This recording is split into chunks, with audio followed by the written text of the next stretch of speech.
Hi, this is Julie with Beadaholique, and in this video I'm going to teach you how to make what I am titling the champagne and ice earring. So this is what the finished piece looks like. And you can see it features Swarovski crystals in crystal gold patina, which I just love. It's so vintage and deco looking. And then the main focal of this is this wonderful Gita finding, and this is specifically made to work with Swarovski crystals, so it's wonderfully, perfectly sized. So if we look at the finding itself, it has this nice, graceful lever back to it, opens very nicely, and is a complete setting, and this one has a little loop, which is going to allow us to hang our Pear pendant from it. So quickly, before I show you how to make this, I want to just show you a couple of these other wonderful settings by Gita Findings with their crystals already attached. So these ones do not have loops. I want to show you that they are available, and everything here is available at beadaholique.com. This one has a little Rivoli in it. And this one actually has two stones, which is quite fun, a cushion stone and then a little chaton.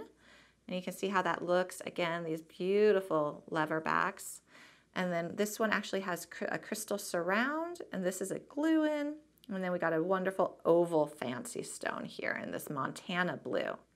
So for the earring though that we're going to be making, we want to use a setting that has a little loop at the base. And so here you see it in silver. Again, it's got these prongs. I'm going to teach you how to set the prongs. And to do that, we're going to be using just a simple popsicle stick. And then I'm going to show you how to attach the little Pear pendant. Before we begin with our actual project, I do want to just show you that this crystal gold patina looks really great in the rhodium plate. So we have a rhodium plate as well as gold plate. If you're not familiar with rhodium plate, it's this really nice silver tone. Here we go. Let's make this. So the only other tools you're going to need besides the popsicle stick are two chain nose pliers to open and close your jump ring.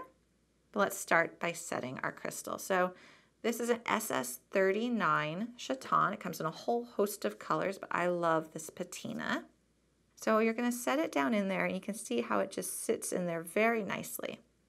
Then you're just going to, I like to just kind of press down on it. I'm going to take my popsicle stick, and I'm going to push one of the prongs down. And then I go to the diagonal prong, and I find that just helps me to set it nice and straight. It might pop out the first time with the first prong, but then you just pop it back in. Once you set the second prong, it will not pop out. Okay, there's the second prong. Now I'm going to go over to the side. And then again, diagonal across.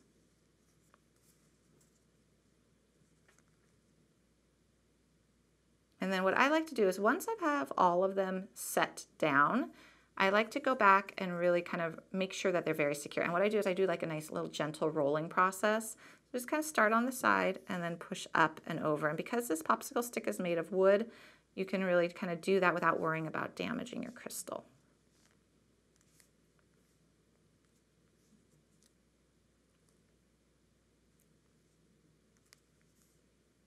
Okay, we are set, so that crystal is in there, and now I just want to attach the Pear.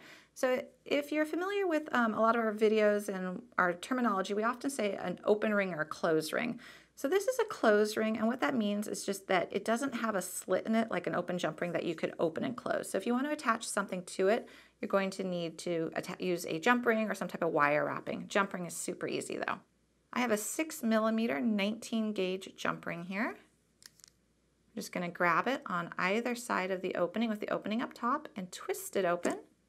Slide on my Pear. Now, let me real quick back up a minute. If you see this crystal gold patina, it actually looks very different on the side. So this one is clear with the patina on the back. And then this one has the patina on the front facing forward. I like to show it facing forward because I just love what to me almost looks like old mercury glass. It's a very kind of vintage aged look. So I just want that facing forward. Gonna link it through that little ring that's already attached and just close my jump ring. And it's that easy. And then you have this really pretty earring, which I think is perfect for parties or going out. Just a nice, beautiful earring that just glistens, but still looks all vintagey and interesting. So again, I'm calling these the champagne and ice earrings. You can make them in a wide variety of colors. And if you are interested in these earrings, the ones you see here, or other Gita findings, we've got bracelets and necklaces and rings as well as post earrings too. please check out beadaholique.com where you can find all the settings and all the crystals.